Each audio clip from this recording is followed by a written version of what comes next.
అలానే మిసెస్ రావు మన స్నేహితులు, మనతోటి కలిసి నడిచేటువంటి వాళ్ళు, మనం ఎక్కడికైనా వెళ్ళినప్పుడు మనల్ని కలిసేటువంటి వాళ్ళు. దీన్ని బట్టి మనం ఏ స్థాయిలో ఉన్నాం, మనకున్నటువంటి గుడ్ విల్ ఏంటి, మనకున్నటువంటి స్థాయి ఏంటి అనేది అర్థమైపోతుంది. చంద్రబాబు నాయుడు గారు దావోస్ వెళ్ళినప్పుడు ఎవరు కలిశారు అనేది కనుక మనం తీసుకుంటే అది చంద్రబాబు నాయుడు గారి బ్రాండ్ అంటే అని చెప్పి ఖచ్చితంగా అనిపిస్తుంది. ఎవరు కలిశారు? ఆయన జ్యూరిచ్ వెళ్ళారు. ఆ సందర్భంగా జ్యూరిచ్కి సంబంధించినటువంటి ప్రపంచ బ్యాంక్ అధ్యక్షుడు అజయ్ బంగా ఆయన కలిశారు. అలాగే సింగపూర్ అధ్యక్షుడు షణ్ముగ రత్నం ఆయన చంద్రబాబు గారిని కలిశారు. అంటే ఒక ప్రపంచ బ్యాంక్ అధ్యక్షుడు జ్యూరిచ్కి, అలాగే సింగపూర్ అధ్యక్షుడు వీళ్ళు కలిశారు అని అంటే చంద్రబాబు గారి స్థాయి ఏంటి అనేది మీరు అర్థం చేసుకోవచ్చు. సాధారణంగా దావోస్ చాలా మంది వెళ్తుంటారు. భారతదేశంలో ఉండేటువంటి అనేక మంది సీఎంలు వెళ్తుంటారు, అనేక మంది మంత్రులు కూడా వెళ్తుంటారు. అక్కడికి వెళ్ళినటువంటి వాళ్ళల్లో స్పెషల్ అట్రాక్షన్ ఎక్కడుంటుంది అనేది ఎవరైనా చెప్తారు. దావోస్లో అడుగుపెట్టిన తర్వాత చంద్రబాబు నాయుడు గారిని చూసిన తర్వాత ఒక స్పెషల్ అట్రాక్షన్గా అక్కడ ఉన్నటువంటి పారిశ్రామికవేత్తలు కానీ, అక్కడ పార్టిసిపేట్ చేసినటువంటి లీడర్స్ కానీ, ప్రపంచ నలుమూలల నుంచి వచ్చినటువంటి ప్రతినిధులు కానీ చూస్తూ ఉంటారు. ఇది అతిశయోక్తి అని చెప్పి మీరు అనుకోవచ్చు, కానీ వాస్తవం.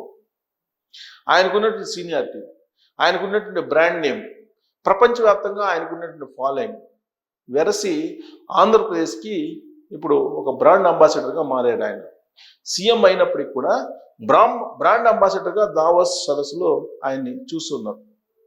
అందుకే సింగపూర్ అధ్యక్షుడు ఆయన దగ్గరికి వచ్చి కలిసి మాట్లాడారు జ్యూరిచ్లో. అలాగే జ్యూరిచ్ ప్రపంచ బ్యాంకు అధ్యక్షుడు అజయ్ బంగా వచ్చి కలిశారంటే చంద్రబాబు నాయుడు గారి యొక్క కెపాసిటీ ఏంటి, ఆయన స్టేటస్ ఏంటి, ఆయన కెపాసిటీ ఏంటి అనేది స్పష్టంగా అర్థమవుతుంది. ఒకప్పుడు ఇదే చంద్రబాబు నాయుడు గారిని ప్రపంచ జీతగాడు అన్నారు అనేక మంది. హైటెక్ ముఖ్యమంత్రి, ఇతను వ్యవసాయం దండగా అనేటువంటి ముఖ్యమంత్రి అని చెప్పి పెద్ద ఎత్తున ఆయన మీద దుష్ప్రచారం చేశారు. ఇవాళ హైటెక్ ముఖ్యమంత్రి అని చెప్పి అనడానికి కూడా సాహసించట్లేదు, ఒకప్పుడు విమర్శించినటువంటి వాళ్ళు. దానికి కారణం ఆ రోజు టెక్నాలజీ గురించి ఆయన పదే పదే మాట్లాడబట్టే ఇవాళ టెక్నాలజీలో మన వాళ్ళు, మన తెలుగు వాళ్ళు ప్రపంచంలో ముందున్నారు అనేది కొంతమంది ఒప్పుకోకపోయినప్పటికీ చంద్రబాబు నాయుడు గారు నమ్ముతారు. అది నిజమని చెప్పి ఆయన రాజమండ్రి సెంట్రల్ జైల్లో అరెస్ట్ అయినప్పుడు ప్రపంచవ్యాప్తంగా ఉండేటువంటి సాఫ్ట్వేర్ ఉద్యోగులు ఆయనకి అండగా నిలిచారు, అరెస్ట్ని నిరసించారు. దాదాపు 143 దేశాల్లో ఉండేటువంటి తెలుగు వాళ్ళు, వివిధ దేశాలకు వెళ్ళి అక్కడ స్థిరపడినటువంటి వాళ్ళు, అక్కడ ఉద్యోగాలు చేసుకుంటున్నటువంటి వాళ్ళు చంద్రబాబు నాయుడు గారు ఎంత చేస్తే మనం ఏం చేసాం ఆయనకని చెప్పి ఆలోచించి 143 దేశాలలో ఆయన అరెస్ట్ని నిరసిస్తూ ప్రదర్శనలు చేశారు. అప్పుడు కానీ అసలు చంద్రబాబు నాయుడు గారు హైటెక్ సీఎంగా అప్పుడు ప్రచారం చేసినప్పుడు ప్రతికూలంగా రాజకీయంగా మారింది ఆయన 2004 ఎన్నికల సందర్భంగా. కానీ ఇవాళ హైటెక్ ముఖ్యమంత్రి ఆయన ప్రపంచ జీతగాడు అని చెప్పి ఎవరైనా అంటే ప్రజలే వాళ్ళని నిలదీస్తారు. అలాంటి పరిస్థితి వచ్చింది ఎప్పుడు 25 సంవత్సరాల తర్వాత. మరి జరగాల్సిన నష్టం జరిగిపోయింది కదా. 2009లో అధికారులు రాలేదు ఆయనకి, 2004లో రాలేదు, 2014లో రాష్ట్రం విడిపోయిన తర్వాత వచ్చింది, మళ్ళీ 2019లో మళ్ళీ ఆయనకి అధికారం రాలేదు, ప్రజలు ఇవ్వలేదు. ఆ కారణంగా జరిగినటువంటి నష్టం ఏంటి అనేది 2024 ఎన్నికల ఫలితాలను బట్టి అర్థం చేసుకోవచ్చు. సో కాబట్టి ప్రపంచవ్యాప్తంగా చంద్రబాబు నాయుడు గారికి ఒక ప్రత్యేకమైనటువంటి గుర్తింపు ఉంది. అందుకే Lokesh garu unique piece, rare piece Chandrababu Naidu garu అని చెప్పి అంటున్నారు. దాంట్లో ఎలాంటి తప్పు పట్టాల్సిన అంశం ఉండకపోవచ్చు. ఎందుకంటే చంద్రబాబు నాయుడు గారికి ఉన్నటువంటి బ్రాండ్ నేమ్ అలాంటిది. ఆయన కలవడానికి జ్యూరిచ్లో సింగపూర్ అధ్యక్షుడు, ప్రపంచ బ్యాంక్ జ్యూరిక్ అధ్యక్షుడు వచ్చారని అంటే ఆయన స్థాయి ఏంది, ఆయన కెపాసిటీ ఏంది, ఆయన స్టేటస్ ఏంటి అనేది అర్థమవుతుంది. మన ఆంధ్రప్రదేశ్కి కూడా అదే స్థాయిలో పెట్టుబడులు వస్తాయి. మరి వాళ్ళని కలిసిన తర్వాత ఇది కదా చంద్రబాబు నాయుడు గారు అనేది చాలామంది అంటున్నారు. చంద్రబాబు నాయుడు గారికి ఉన్న కెపాసిటీ ఇది కదా అని చెప్పి అంటున్నారు. అందుకే మన చుట్టూ ఉన్నటువంటి మన స్నేహితులను బట్టి మనం ఏందో చెప్పవచ్చు. పెద్దవాళ్ళు చెప్తుంటారు, ఒక గ్రామానికి వెళ్ళి ఆ గ్రామం యొక్క ప్రహరీ గోడలు చూస్తే ఆ గ్రామం యొక్క ఆర్థిక పరిస్థితి ఏంటి అనేది తెలుస్తుంది అని చెప్పి. అలానే మన చుట్టూ ఉండేటువంటి బంధువులు, మన స్నేహితులు, మన శ్రేయోభిలాషులు వీళ్ళని గమనిస్తే కనుక మనం ఏంటి, మన స్టేటస్ ఏంటి, మనం ఏ స్థాయిలో ఉన్నాం అనేది కొంతమేరకు అవగాహన అవుతుంది సమాజానికి. సో కాబట్టి ఇప్పుడు దావోస్కి వెళుతున్నటువంటి చంద్రబాబు నాయుడు గారు జ్యూరిచ్లో విమానాశ్రయంలో ఆయన్ని కొంతమంది కలవడం జరిగింది.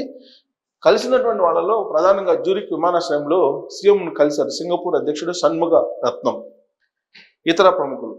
జ్యూరిక్ విమానాశ్రయంలో ముఖ్యమంత్రి చంద్రబాబు నాయుడుకు తెలుగు ప్రజల నుంచి ఘన స్వాగతం లభించింది. యూరోప్లోని సుమారు 20కి పైగా దేశాల నుంచి ఎన్ఆర్ఐ తెలుగుదేశం పార్టీ కార్యకర్తలు అక్కడ తరలి వచ్చారు. ప్రపంచ ఆర్థిక సంస్థలో పాల్గొనేందుకు దావోస్ బయలుదేరిన చంద్రబాబు సోమవారం జ్యూరిక్ చేరుకున్నారు. ఈ సందర్భంగా స్విట్జర్లాండ్లో భారత రాయబారి మృదుల్ కుమార్ సహా పలువురు సీఎంకు స్వాగతం పలికారు. వివిధ దేశాల నుంచి వచ్చిన తెలుగు వారితో చంద్రబాబు నాయుడు మాట్లాడారు. వారితో కలిసి ఫోటోలు దిగారు. సింగపూర్ దేశాధ్యక్షుడు ధర్మన్ షణ్ముగ రత్నం, అసోం ముఖ్యమంత్రి హిమంత్ బిశ్వశర్మ, ప్రపంచ బ్యాంక్ గ్రూప్ ప్రెసిడెంట్ అజయ్ బంగా తదితరులు చంద్రబాబు నాయుడిని మర్యాదపూర్వకంగా కలిశారు. సీఎం వెంట కేంద్ర మంత్రి రామ్మోహన్ నాయుడు గారు కూడా ఉన్నారు. అందరినీ కలుసుకోవడం ఆనందంగా ఉంది. జ్యూరిక్లో తనకు స్వాగతం పలికిన తెలుగువారు, ఎన్ఆర్ఐ తెలుగుదేశం పార్టీ శ్రేణులతో పాటు యూరోప్లోని వివిధ దేశాల నుంచి తరలి వచ్చిన వారికి చంద్రబాబు ఎక్స్లో కృతజ్ఞతలు తెలిపారు. తెలుగు భాషా సంస్కృతికి వారసత్వానికి అచ్చమైన ప్రతీకలైన మీ అందరినీ కలుసుకోవడం తనకు ఆనందంగా ఉందని పేర్కొన్నారు. ఇది ప్రపంచ బ్యాంక్ అధ్యక్షుడు, ఇక్కడేమో సింగపూర్ అధ్యక్షుడు కలుసుకున్నటువంటి ఫోటోలు. ఇక దావోస్లో ఇవాళ IBM, గూగుల్ క్లౌడ్ సీఈఓలతో సమావేశాలు. దావోస్ పర్యటనలో రెండో రోజున మంగళవారం సీఎం చంద్రబాబు కీలక సమావేశంలో పాల్గొన్నారు. ఉదయం CIA బ్రేక్ఫాస్ట్ సెషన్లో ది ఆంధ్రప్రదేశ్ అడ్వాంటేజ్ అనే అంశం మీద ప్రసంగిస్తారు. తర్వాత ఇండియా లాంచ్ ప్రారంభిస్తారు. ప్రపంచ పెట్టుబడులతో చర్చలు జరిపి అనంతరం దిగ్గజ IT సంస్థ IBM చైర్మన్ అలాగే CEO అరవింద్ కృష్ణతో సీఎం భేటీ అయ్యారు. గూగుల్ క్లౌడ్ CEO థామస్ కురియన్తో భేటీ అవుతారు. అలాగే JSW group chairman MD Sajjan Jindal, JSW cements paint సంస్థల MD పార్థ్ జిందాల్తో చంద్రబాబు నాయుడు సమావేశం అవుతారు. అంతర్జాతీయ కంటైనర్ లాజిస్టిక్స్ సంస్థ మోలార్ మోక్స్ CEO విన్సెంట్ క్లెక్తో ముఖాముఖి పాల్గొంటారు. ఇక వీళ్ళందరినీ ప్రపంచంలో ఉండేటువంటి పారిశ్రామికవేత్తలందరినీ రమ్మని చెప్పి చంద్రబాబు నాయుడు గారు దావోస్ వేదికగా ప్రయత్నం చేస్తూ ఉంటే ప్రత్యర్థి పార్టీ ఏం చేస్తుంది అనేది లోకేష్ గారు చెప్పారు. ఏం చెప్పారు? టీం 11 ముఖం చూసి ఎవరైనా పెట్టుబడులు పెడతారా? ఎవరా టీం 11 అంటే జగన్మోహన్ రెడ్డి గారు అంటే టీం ఎమ్మెల్యేలు. అభివృద్ధి అంటే గుర్తుకొచ్చేసి చంద్రబాబు. ఆయన విజన్ సాధనకు అహర్నిశలు కృషి. 18 నెలల్లో 23,50,000 కోట్ల MOUలు ఒప్పందాలు కుదుర్చుకున్నాను చెప్పి జ్యూరిక్లో తెలుగు డయాస్పోరా భేటీలో మంత్రి లోకేష్ అనౌన్స్ చేశారు. ఈ విధంగా సాధించినటువంటి విజయాన్ని అనౌన్స్ చేశారు. సో మేమంతా మిజైల్ లాంటి వాళ్ళని, క్యాబినెట్లో యంగ్స్టర్స్ ఉన్నారు. చంద్రబాబు నాయుడు గారు GPS లాంటి వాళ్ళు, ఆయన 75 ఏళ్లలో కూడా చలిని లెక్క చేయకుండా ఇక్కడికి వచ్చారు అని చెప్పారు లోకేష్ గారు. సో ఇప్పుడు పెట్టుబడుల్లో ఏపీ నెంబర్ 1 ఉంది. ఈరోజు ఏపీకి ఇన్ని పెట్టుబడులు, ఇంతమంది పారిశ్రామికవేత్తలు వస్తున్నారంటే దానికి కారణం చంద్రబాబు. ఆయన rare piece, unique piece. Chandrababu Naidu మనమంతా బ్లైండ్గా ఫాలో కావాలి, అంతే చాలు, అభివృద్ధి అనేది ఆటోమేటిక్గా జరిగిపోతుందని చెప్పి లోకేష్ గారు చెప్తున్నారు. ఆయనకి విజన్ ఉంది. ఆయన ఇంజనీరింగ్ కాలేజీలో ప్రారంభించిన, హైటెక్ సిటీ కట్టినా, శంషాబాద్ ఎయిర్పోర్ట్ కట్టినా, అమరావతి కట్టినా అనేక మంది విమర్శలు చేస్తుంటారు. చివరికి చంద్రబాబు చేసిన పనులతో వారు ఫలితాలను అనుభవిస్తారు అని చెప్పి లోకేష్ అన్నారు. చంద్రబాబు GPS మేమంతా మిజైల్. గతంలో కోడిగుడ్డు మంత్రిని దావోస్ ఎందుకు వెళ్ళలేదంటే బాగా చలిగా ఉందన్నారు, అందుకే వెళ్ళలేదన్నారు. 75 ఏళ్ల వయసులో చలిని లెక్క చేయకుండా కూడా రాష్ట్రం కోసం పనిచేస్తున్న వ్యక్తి చంద్రబాబు నాయుడు. మేమంతా మిజైల్ లాంటి వాళ్ళు అని చెప్పి అన్నారు లోకేష్. చంద్రబాబు GPS లాంటి వారు అయితే మిజైల్స్కు GPS లేకపోతే ప్రమాదకరం అని చెప్పేసి అన్నారు. సో కాబట్టి GPS తోటి మేము కూడా వెళ్తామని చెప్పి. ప్రభుత్వం కొనసాగింపు చాలా ముఖ్యం. అభివృద్ధి కొనసాగాలంటే ప్రభుత్వం కొనసాగింపు చాలా ముఖ్యం. ప్రభుత్వం కొనసాగింది కాబట్టే గుజరాత్, ఒడిశా లాంటి రాష్ట్రాలు అభివృద్ధి చెందాయి. పవన్ అన్న చెప్పినట్టు కూటమి ప్రభుత్వం కనీసం 15 ఏళ్ళు ఉండాలి. రాజధాని కేంద్రీకరణ, అభివృద్ధి వికేంద్రీకరణ మా అజెండా. ప్రపంచంలో ఉన్న తెలుగు వారంతా ఏపీకి బ్రాండ్ అంబాసిడర్లు. మీలో చాలా మంది పారిశ్రామికవేత్తలు ఉన్నారు. మీరంతా ఏపీకి రండి పెట్టుబడులు పెట్టండి, మీరు పనిచేసే కంపెనీలకు విస్తరణ ఆలోచన ఉంటే ఏపీలో పెట్టుబడులు పెట్టేలా సూచనలు చేయండి అని చెప్పి లోకేష్ ఒక దిశానిర్దేశం చేశారు. సో కాబట్టి చంద్రబాబు నాయుడు గారు దావోస్ వెళ్ళిన సందర్భంగా ఆయన్ని దావోస్ మ్యాన్ అని అన్నారు చాలామంది. ఎందుకంటే దావోస్లో ప్రత్యేకమైనటువంటి ఆకర్షణగా చంద్రబాబు నాయుడు గారు నిలుస్తూ ఉంటారు ఎప్పుడు కూడా. ఈసారి కూడా అలాగే స్పెషల్ అట్రాక్షన్గా నిలిచారు. అది ఆంధ్రప్రదేశ్కి పెట్టుబడులు రావడానికి ఉపయోగపడుతుంది.